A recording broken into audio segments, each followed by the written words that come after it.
Good morning sir. ಏನ್ ವಿಶ್ವನಾಥ್, ಏನೋ machine problem ಅಂತ ಫೋನ್ ಮಾಡಿದ್ರಿ? ಹೌದು ಸರ್, ಸೆಕೆಂಡ್ ಯೂನಿಟ್ ಅಲ್ಲಿ ಮಿಷಿನ್ ಸ್ಟಾಪ್ ಆಗಿದೆ. ಶಾರ್ಟ್ ಸರ್ಕ್ಯೂಟ್ ಏನಾದ್ರು ಆಯ್ತಾ? ಆ ರೀತಿ ಏನು ಇಲ್ಲ ಸರ್, ಎಲೆಕ್ಟ್ರಿಕಲ್ ಇಶ್ಯೂ ಮಾತ್ರ ಎಲ್ಲೋ ಇದೆ ಸರ್, ಅದು ರೆಕ್ಟಿಫೈ ಆಗ್ತಾ ಇಲ್ಲ ಸರ್. ವಿಶ್ವನಾಥ್, ಈ ತರ ಇಶ್ಯೂಸ್ ಇರ್ಬೇಕಾದ್ರೆ ಟೆಕ್ನಿಷಿಯನ್ ಕರೆಸಿ ಮಾಡಿಸ್ಬೇಕು ತಾನೆ, ಹಾಗೆ ಬಿಟ್ರೆ ಎಷ್ಟು ಪ್ರಾಬ್ಲಮ್ ಆಗುತ್ತೆ ಅಲ್ವಾ? Sorry sir. It's okay. Actually ನಾನು ತಕ್ಷಣ ಮನೆಗೆ ಹೋಗ್ಬೇಕು. ನಿಮಗೆ ಗೊತ್ತಲ್ವಾ, ಇವತ್ತು ನಮ್ಮ ಮನೇಲಿ ನಮ್ಮ ಪೇರೆಂಟ್ಸ್ದು ಷಷ್ಠಿ ಪೂರ್ತಿ ಫಂಕ್ಷನ್ ಇದೆ.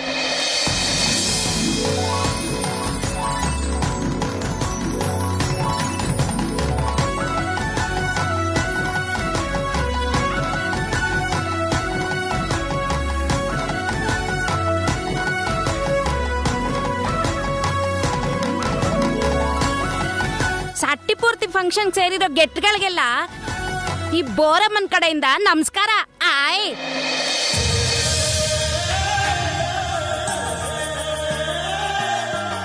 ನಾನು ಈ ಇಂದ್ರಭವನದಲ್ಲಿ 27 ವರ್ಷ ಎಕ್ಸ್ಪೀರಿಯನ್ಸ್ ಇರೋ ಕುಕ್ಕು. ಅಯ್ಯಯ್ಯ, ಕುಕ್ಕು ಅಂದ್ರೆ ಬುಸ್ ಬುಸ್ ಅಂತ ಕೂಕೊಳ್ಳೋ ಕುಕ್ಕರ್ ಅಲ್ಲ, ಚಟ ಚಟ ಅಂತ ಅಡ್ಗೆ ಮಾಡೋ ಇಂಗ್ಲಿಷ್ ಕುಕ್ಕು.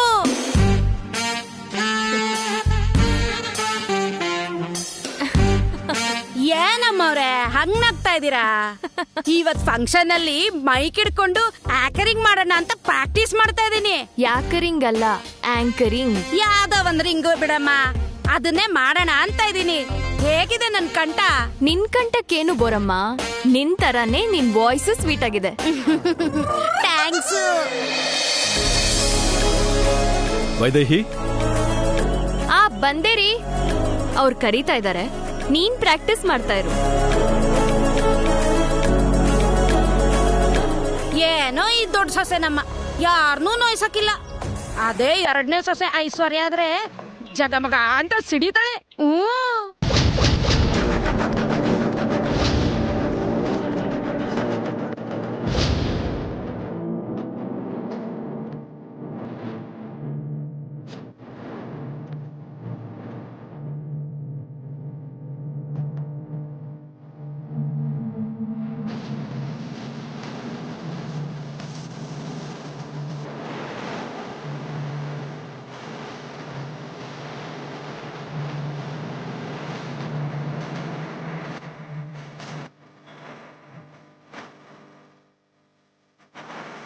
ಬೋರಮ್ಮ, ಬರ್ತಾಯಿನಮ್ಮವ್ರೆ. ಏನಮ್ಮವ್ರೆ? ಸಾಯಂಕಾಲ ಫಂಕ್ಷನ್ಗೆ ನಾನ್ ಹೇಳಿರೋ ಮೆನು ಅಲ್ಲಿ ಒಂದೇ ಒಂದ್ ಮಿಸ್ ಆದ್ರೂ ನಾನ್ ಸುಮ್ನಿರಲ್ಲ, ಅರ್ಥ ಆಯ್ತಾ? ಮುಖ್ಯ, ನಾನ್ ನಾನ್ ವೆಜ್ ವಿಷಯದಲ್ಲಿ ಕಾಂಪ್ರಮೈಸ್ ಆಗೋ ಮಾತೇ ಇಲ್ಲ. ಕೇಟ್ರಿಂಗ್ ಅವ್ರು ಬಂದ್ಮೇಲೆ ನೀನೇ ಜಾಗ್ರತೆಯಿಂದ ಚೆಕ್ ಮಾಡು. ಐಶ್ವರ್ಯಮ್ಮ ಅಂದ್ರೆ ಸುಮ್ನೆನಾ ಮತ್ತೆ? ಹಂಗೆ ಆಗ್ಲಿ ಅಮ್ಮವ್ರೆ.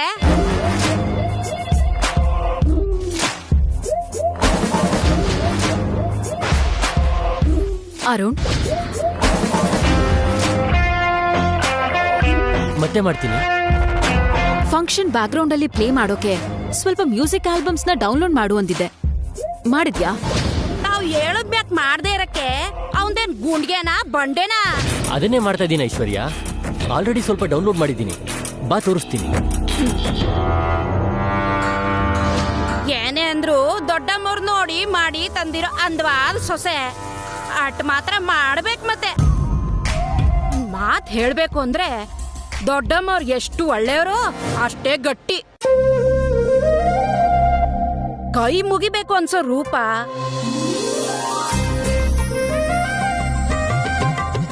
ಭಯ ಪಡ್ಸೋ ಕೋಪ. ಅಮ್ಮ ಅವ್ರಿಗೆ 2 ಜಾಸ್ತಿನೇ.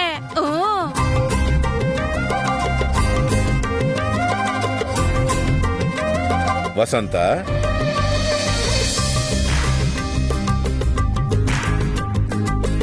ಹೇಗಿದೆ ರೀ? ಚೆನ್ನಾಗಿದೆ ವಸಂತ. ಜಸ್ಟ್ ಚೆನ್ನಾಗಿದೆ ಅಷ್ಟೇನಾ? ಅದ್ಭುತವಾಗಿದೆ ಅಂತೀರೇನೋ ಅನ್ಕೊಂಡೆ. ನನ್ ದೃಷ್ಟಿಲಿ ಅದ್ಭುತ ಅಂದ್ರೆ ನೀನೇ ವಸಂತ. ಅಬ್ಬಾ, ಇದಕ್ಕೇನು ಕಮ್ಮಿ ಇಲ್ಲ ನೀವು. ಷಷ್ಠಿ ಪೂರ್ತಿ ಮಾಡ್ಕೋತಾ ಇದ್ರು ಇನ್ನೂ ಹೊಸ ಮದ್ವೆ ಗಂಡಿನ ತರ ಮಾತಾಡ್ತೀರಾ. ನಿನ್ ತರ ಗಂಡನ್ ಅರ್ಥ ಮಾಡ್ಕೊಂಡು ಮನೇನು ಮಕ್ಕಳನ್ನು ಚೆನ್ನಾಗಿ ನೋಡ್ಕೊಳ್ಳೋ ಹೆಂಡತಿ ಇದ್ರೆ ಯಾವ ಗಂಡ ಆದ್ರೂ ಹೀಗೆ ಮಾತಾಡ್ತಾನೆ. ನಿಜ ಹೇಳ್ತಾ ಇದ್ದೀನಿ ವಸಂತ, ನೀನು ಈ ಮನೆ ಮಹಾ ಅದ್ಭುತ ಮಾತ್ರ ಅಲ್ಲ, ಈ ಮನೆ ಮಹಾಲಕ್ಷ್ಮಿ ಕೂಡ. ಆಹಾ, ಹಾಗಾದ್ರೆ ನೀವು ಮಹಾವಿಷ್ಣುನಾ?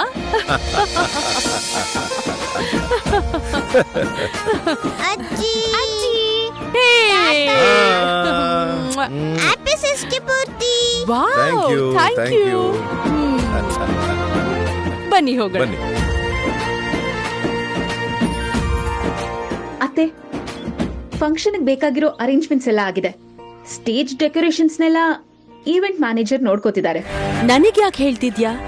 ನೀನ್ ನೋಡ್ಕೋತಾ ಇದ್ಯಾ ಅಂದ್ರೆ ಎಲ್ಲ ಸರಿಯಾಗೇ ನಡೀತಿರುತ್ತೆ. ಆಯ್ತು ಅತ್ತೆ. ಬನ್ನಿ.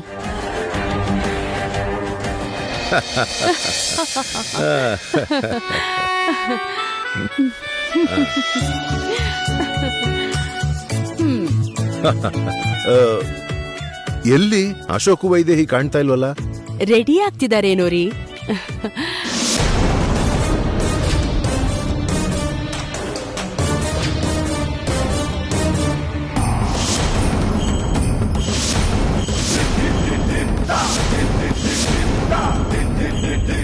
ಬೋರಮ್ಮ, ರಂಗಯ್ಯ, ವೀರಯ್ಯ, ಎಲ್ ಸಾಯ್ತಾ ಇದ್ದೀರಾ ಎಲ್ರು?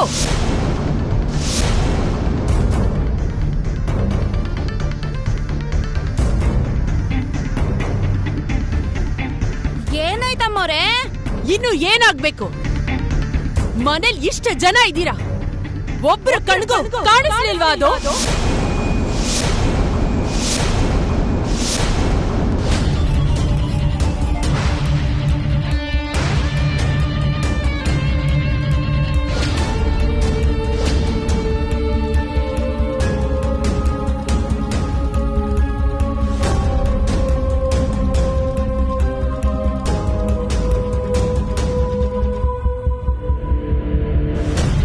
ಅಖಿಲ್ಗೆ ಕಪ್ಪು ಅಂದ್ರೆ ಭಯ ಅಲ್ವಾ?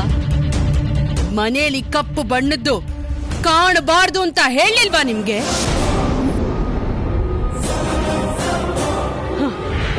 ಆದ್ರೂ ಯಾರು ಹಾಕಿದ್ದು ಈ ಕಪ್ಪು ಕರ್ಟನ್? ಯಾರು ಹಾಕಿದ್ದು?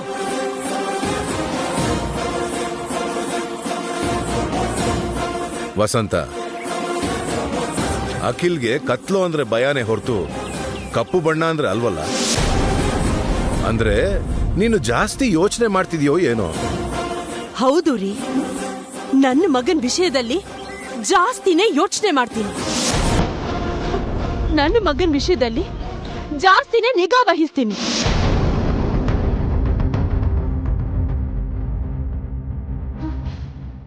ನಂದು ಅತಿ ಪ್ರೇಮ ಅನ್ಕೊಳ್ಳಿ, ಅತಿ ಜಾಗ್ರತೆನೆ ಅನ್ಕೊಳ್ಳಿ, ನೀವ್ ಏನ್ ಅನ್ಕೊಂಡ್ರು ಪರವಾಗಿಲ್ಲ.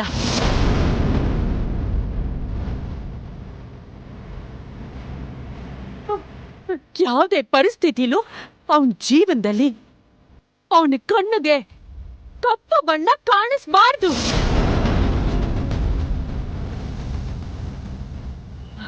ಅಷ್ಟಕ್ಕೂ ಆ ಕರ್ಟನ್ ಕಟ್ಟಿದ್ ಯಾರು?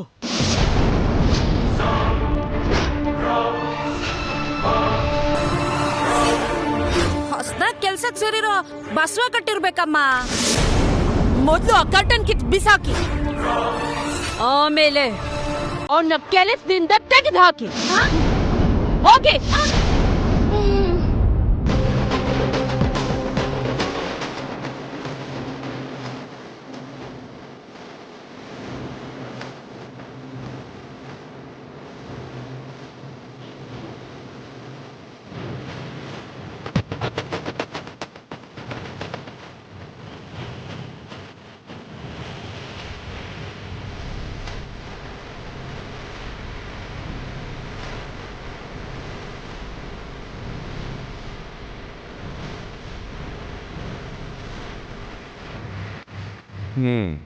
ಈಗ ನಿನಗೆ ತೃಪ್ತಿ ಆಯ್ತಾ?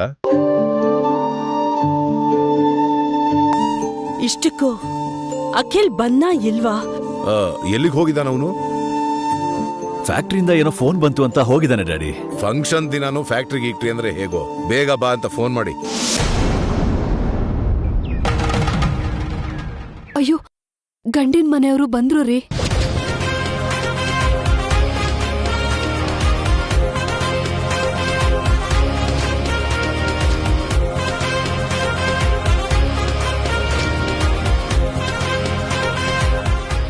ವಿಷಯ ನಾನ್ ನೋಡ್ಕೋತೀನಿ. ನೀವು ಮೊದ್ಲು ಹೋಗಿ ಅವ್ರನ್ನ ಒಳಗಡೆ ಕರೆದು ಅವ್ರ ಯೋಗಕ್ಷೇಮ ವಿಚಾರಿಸ್ತಾ ಇರಿ. ಆಯ್ತಾಯ್ತು. ನಡಿಯೋ ಗೋವಿಂದ. ನಮಸ್ಕಾರ. ಬನ್ನಿ ಬನ್ನಿ.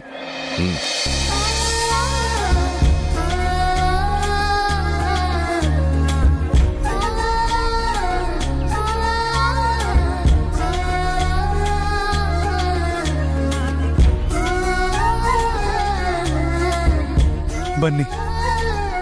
ನನ್ನ ಹೆಂಡತಿ ಹರಿಪ್ರಿಯಾ. ನಮಸ್ಕಾರ. ನಮಸ್ಕಾರ. ನಮಸ್ಕಾರ. ನಮಸ್ತೆ. ನೀವು ಮಾತಾಡ್ತಾ ಇರಿ, ಏನು ಅಂದ್ರೆ ಕರ್ಕೊಂಡು ಹೋಗಿ. ಬನ್ನಿ ಬನ್ನಿ.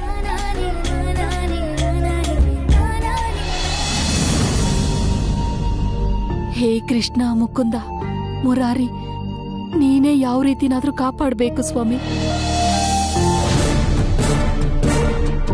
ಶ್ಯಾಮ,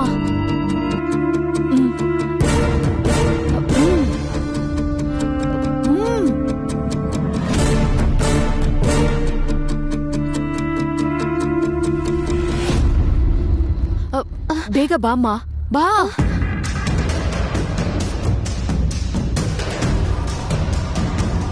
ಎಲ್ಲಿಗೆ ಹೋಗಿದ್ರಿ? ನೀನ್ ನೋಡೋಕೆ ಗಂಡಿನ ಕಡೆಯವ್ರು ಬಂದಿದ್ದಾರೆ.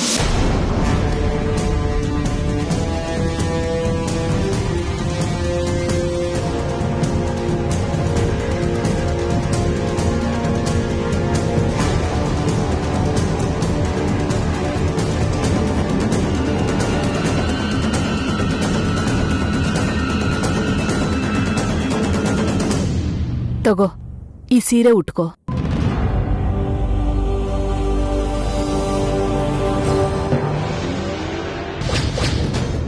ಅಬ್ಬಾ, ಹೊಸ ಸೀರೆ, ಬಂಗಾರದ ಬೊಂಬೆಗೆ ಹೊಸ ಸೀರೆ ಚೆನ್ನಾಗಿರುತ್ತೆ. ಗುಡಿಲಿ ಪೂಜಾರಿ ದಯೆ ತೋರಿಸಿ ಅಮ್ಮನ ಅವ್ರ ಸೀರೆ ಕೊಟ್ಟಿದ್ದಕ್ಕೆ ಸರಿ ಹೋಯ್ತು. ಇಲ್ಲದೆ ಇದ್ರೆ ಇಂಥ ಒಳ್ಳೆ ಸೀರೆ ಉಟ್ಕೊಳ್ಳೋ ಅದೃಷ್ಟ ನಮಗೆ ಅಲ್ಲಿಗೆ ಬರ್ಬೇಕು. ಕನಿಷ್ಠ ಹೆಣ್ ತೋರ್ಸ್ಬೇಕಾದ್ರೆ ಉಟ್ಕೊಳ್ಳೋಕ್ಕೂ ಒಂದ್ ಒಳ್ಳೆ ಸೀರೆ ಇರ್ಲಿಲ್ಲ. ಈಗ ಇದೆಯಲ್ಲಮ್ಮ. ಶ್ಯಾಮ, ನೀನ್ ಹೋಗಿ ಕೈಕಾಲ್ ಮುಖ ತೊಳ್ಕೊಂಡು ಬೇಗ ರೆಡಿಯಾಗಿ ಬಾಮ್ಮ. ಹೋಗಮ್ಮ ಹೋಗು, ಕೈ ಕಾಲ್ ಮುಖ ತೊಳ್ಕೊಂಡು ರೆಡಿ ಆಗು. ಯಾವ ಸೋಪ್ ಹಾಕೊಂಡ್ ತಿಕ್ಕಿದ್ರು ಹೆಗಣನೇ, ಅದ್ಯಾವತ್ತೂ ಬಿಳಿ ಆಗಲ್ಲ ಅಂತಾರೆ. ಇದೆಲ್ಲ ನನಗೆ ಯಾಕೆ ಬೇಕು? ಊದೋ ಕೊಳ್ಪೆನ ಎಲ್ಲಿಟ್ಟಿದ್ದೀರಾ? ಅಡಿಗೆ ಮನೇಲಿದೆ, ಹೋಗ್ ತಗೊಳಮ್ಮ. ಸರಿ. ನಿಮ್ಮ ಕಪ್ಪು ಬಂಗಾರನ ರೆಡಿ ಮಾಡಿ ಬೇಗ ಕರ್ಕೊಂಡ್ ಬನ್ನಿ, ಅಲ್ಲಿ ವೇಟಿಂಗು.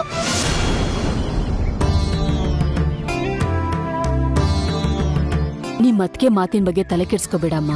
ಯಾಕೆ ತಲೆ ಕೆಡ್ಸ್ಕೊಳ್ಳಿ ಅಮ್ಮ? ನಿನ್ ಹಾಗೆ ಅವರು ಅಮ್ಮನ್ ತರ. ಒಂದ್ ಮಾತಂದ್ರೆ ತಪ್ಪೇನು? ಏನ್ ತಪ್ಪೋ ಏನೋ ಅಮ್ಮ.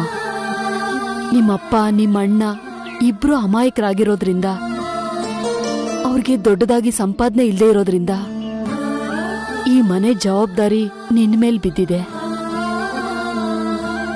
ಜೊತೆಗೆ ಇವ್ನ ಅನಾರೋಗ್ಯ ಬೇರೆ. ನಮ್ಗೋಸ್ಕರ ನೀನ್ ಇಷ್ಟೊಂದು ಕಷ್ಟ ಪಡ್ತಿದ್ರೆ. ನಿಮ್ಗೋಸ್ಕರ ಅಲ್ದೆ ಹೋದ್ರೆ ಯಾರಿಗೋಸ್ಕರ ಕಷ್ಟ ಪಡ್ಬೇಕಮ್ಮ ನಾನು? ಇಷ್ಟಕ್ಕೂ ಇದು ಕಷ್ಟ ಅಲ್ಲಮ್ಮ, ಕರ್ತವ್ಯ.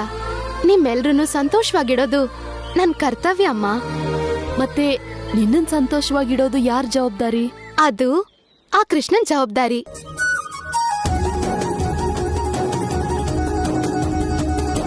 ಕೃಷ್ಣ ಇದಾನಲ್ಲ, ಭಯ ಯಾಕೆ?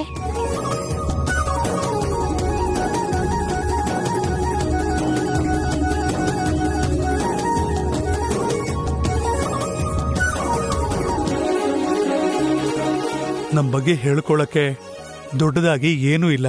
ತಲತಲಾಂತರದಿಂದ ನಾವು ಜೀವನ ಮಾಡಿದ್ದು ಜೀವಿಸಿದ್ದು ಎಲ್ಲ ಶಹನಾಯಲ್ಲೇ.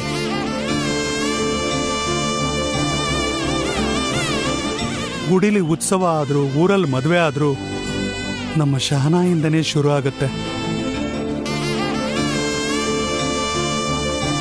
ಇನ್ನು ನಮ್ಮ ಹುಡುಗಿ ಬಗ್ಗೆ ಹೇಳೋದಾದ್ರೆ, ದೊಡ್ಡದಾಗಿ ಓದ್ಸೋಕ್ಕಾಗದೇ ಇದ್ರು ಏನೋ ನಮ್ಮ ಅಂತಸ್ತಿಗೆ ತಕ್ಕನಾಗಿ ಓದಿಸಿದೀವಿ. ವರದಕ್ಷಿಣೆ ಅಂತ ಏನೂ ದೊಡ್ಡದಾಗಿ ಕೊಡಕ್ಕಾಗಲ್ಲ. ಮಾವ, ಹುಡುಗಿ ಇಷ್ಟ ಆದ್ಮೇಲೆ ಇದೆಲ್ಲದ್ರ ಬಗ್ಗೆನೂ ಮಾತಾಡ್ಕೋಬಹುದು. ಮೊದ್ಲು ನಮ್ ಹುಡುಗಿ ನೋಡ್ಲಿ ಬಿಡಿ. ಹೌದೌದು, ಮೊದ್ಲು ಹುಡುಗಿನ ಕರ್ಕೊಂಡ್ ಬನ್ನಿ.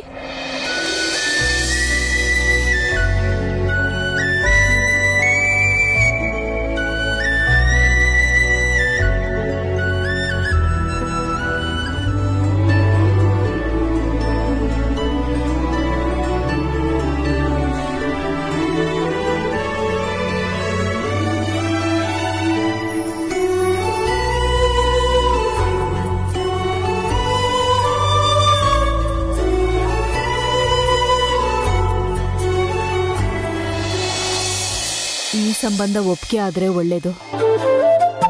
ನೋಡಿದ್ಯಾ ಕೃಷ್ಣ, ನನ್ಗೆ ಮದ್ವೆ ಮಾಡಿ ಗಂಡನ್ ಮನೆ ಕಳ್ಸ್ಬೇಕು ಅಂತ ಅಮ್ಮ ಎಷ್ಟು ಕಷ್ಟ ಪಡ್ತಾ ಇದಾರೆ.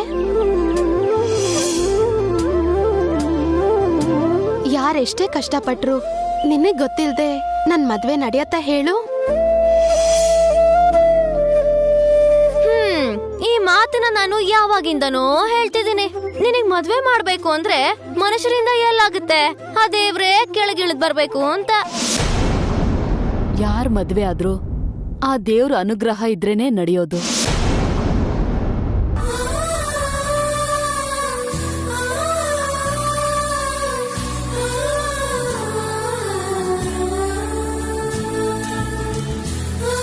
ಆಹಾ, ಮಲ್ಲಿಗೆ ಹೂ ಮುಡಿಸ್ತಾ ಇದ್ದೀರಾ? ಮುಡ್ಸಿ ಮದ್ವೆ ಹುಡುಗನಿಗೆ ಹೂವ ಆದ್ರೂ ಬೆಳ್ಳಕ್ ಕಾಣಿಸ್ಲಿ.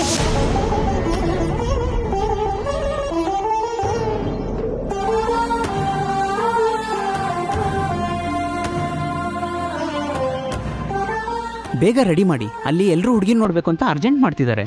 ಈಗ ನೋಡ್ಬೇಕು ಅಂತ ಅರ್ಜೆಂಟ್ ಮಾಡ್ತಿದ್ದಾರೆ, ನೋಡಿದ್ಮೇಲೆ ಹೋಗ್ಬೇಕು ಅಂತ ಅರ್ಜೆಂಟ್ ಮಾಡ್ತಾರೆ.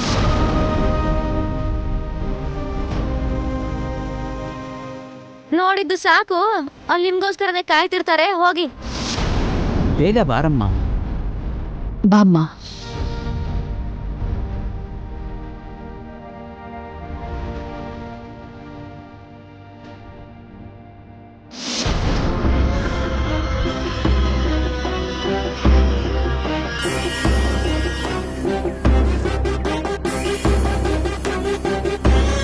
ಹಲೋ ಗೌರಮ್ನವ್ರೆ, ನಮ್ ಮನೇಲಿ ಏನ್ ನಡೀತಾ ಇದೆ ಅಂತ ನಿಮಗ್ ಗೊತ್ತಾ? ನಿಮ್ ಕಸ್ಟಮರ್ ಅದೇ ರೀ ಶ್ಯಾಮನ್ ನೋಡಕ್ಕೆ ಗಂಡಿನ ಕಡೆಯವ್ರು ಬಂದಿದ್ದಾರೆ.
ಬಂಗಾರದಂತ ಸಂಬಂಧ ಅಂತ ಬಂದ್ವಿ.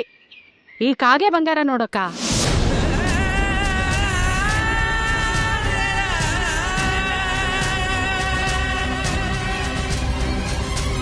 ಹುಡುಗಿ ಸೇಬಿನ ಹಣ್ಣಿನ ತರ ಇರ್ತಾಳೆ ಅನ್ಕೊಂಡಿದ್ದೆ, ಆದ್ರೆ ನೇರಳೆ ಹಣ್ಣಿನ ತರ ಇದ್ದಾಳೆ.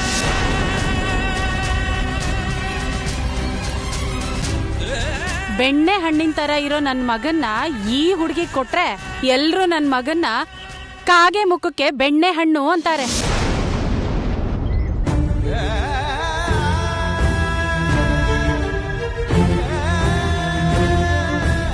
ಇಷ್ಟಕ್ಕೂ ನಿಮ್ಗೆ ಎಷ್ಟ್ ಸಾರಿ ಹೇಳಿದೀನ್ರಿ, ಹುಡುಗಿ ಫೋಟೋ ನೋಡ್ದೆ ಹುಡುಗಿ ನೋಡಕ್ ಹೋಗ್ಬಾರ್ದು ಅಂತ. ಮದ್ವೆ ಬ್ರೋಕರ್ಗೆ ನಮ್ಮ ಹುಡುಗಿ ಫೋಟೋ ಕೊಟ್ಟಿದ್ವಿ, ನಿಮಗ್ ಕೊಡಿ ಅಂತಾನೂ ಹೇಳಿದ್ವಿ. ಮತ್ ಅವನ್ ಯಾಕೆ ಕೊಡ್ಲಿಲ್ವಂತೆ?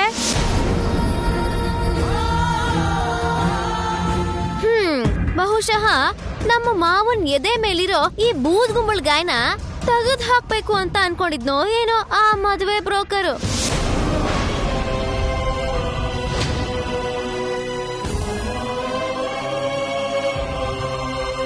ಡೈರೆಕ್ಟ್ ಆಗಿ ನೋಡಿದ್ರೆ ಹುಡುಗಿ ನಿಮ್ಗೆ ಇಷ್ಟ ಆಗ್ತಾಳೋ ಏನೋ ಅನ್ನೋ ಆಸೆಲಿ ಫೋಟೋ ಕೊಟ್ಟಿಲ್ವೋ ಏನೋ ಆ ಮದ್ವೆ ಬ್ರೋಕರು. ಇನ್ನು ನೋಡ್ಕೊಂಡ್ ನಿಂತಿದ್ದೀರಲ್ಲ, ಬನ್ನಿ. ಮಹಾ ದೊಡ್ಡ ಸಂಬಂಧ ತೋರ್ಸಿದ್ರು, ನಡೀರಿ ಹೋಗೋಣ. ಅಮ್ಮ ಒಂದ್ ನಿಮಿಷ ಇರಮ್ಮ.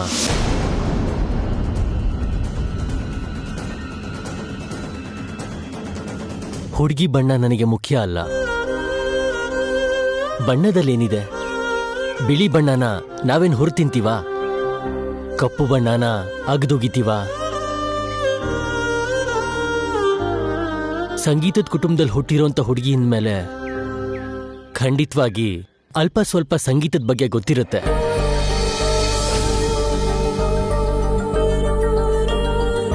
ನನಗೆ ಮ್ಯೂಸಿಕ್ ಅಂದ್ರೆ ತುಂಬಾನೇ ಇಷ್ಟ.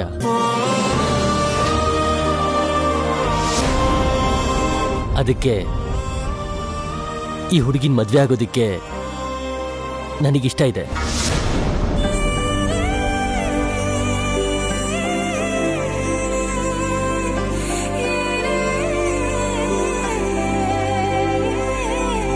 ಒಬ್ಬನೇ ಮಗ ನೀನು, ನಿನಗಿಷ್ಟ ಆದ್ರೆ ನಮಗೂ ಇಷ್ಟನೇ.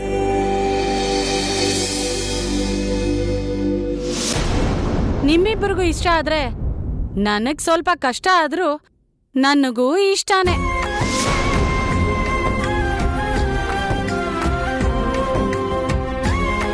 ಟೈಮು ಏನ್ ಮಾಡೋಕ್ಕಾಗತ್ತೆ.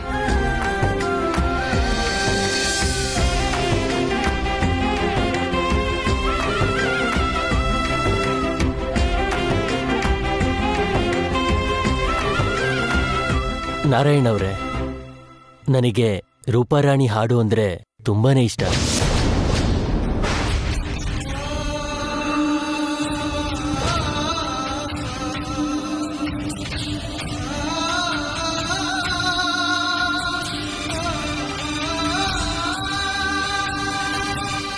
ಈ ನಿನ್ನ ಕಂಠ ನಿಂದಲ್ಲ, ನನ್ನ ಮಗಳು ರೂಪರಾಣಿದು ಅನ್ನೋದನ್ನ ಮರ್ತೋದ್ಯಾ? ನಿನ್ನ ತಮ್ಮನ ಹೃದಯಕ್ಕೆ ಕಾಯಿಲೆ ಬಂದ್ರೆ ಆಪರೇಷನ್ ಮಾಡಿಸಿ ಆ ಕಾಯಿಲೆನ ಗುಣಪಡಿಸಕ್ಕೆ ನನ್ನ ಹತ್ರ ಮಾಡಿದ್ದ ಸಾಲನ ಮರ್ತೋದ್ಯಾ? ಆ ಸಾಲ ತೀರೋವರೆಗೂ ನಿನ್ನ ಕಂಠ ನಿನ್ನ ಹಾಡು ನನ್ನ ಹತ್ರ ಒತ್ತೆ ಇಟ್ಟಿರೋ ವಿಷಯನ ಮರ್ತೋದ್ಯಾ? ಎಲ್ಲಂದ್ರಲ್ಲಿ ಹಾಡ್ ಹಾಡೋ ಹಕ್ಕು ನಿನಗಿಲ್ಲ ಅನ್ನೋ ವಿಷಯನ ಮರ್ತೋದ್ಯಾ? ನಿಮ್ ಮಗಳು ರೂಪಾರಾಣಿಯಷ್ಟು ಚೆನ್ನಾಗಿ ಹಾಡದೇ ಇದ್ರು ಅದರಲ್ಲಿ ಒಂದ್ ಸ್ವಲ್ಪ ಹಾಡಿದ್ರು ಸಾಕು.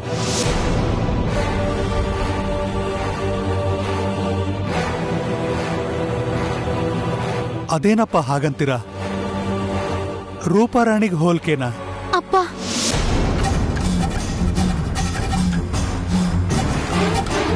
ನಾನ್ ಹೇಳ್ತೀನಪ್ಪ.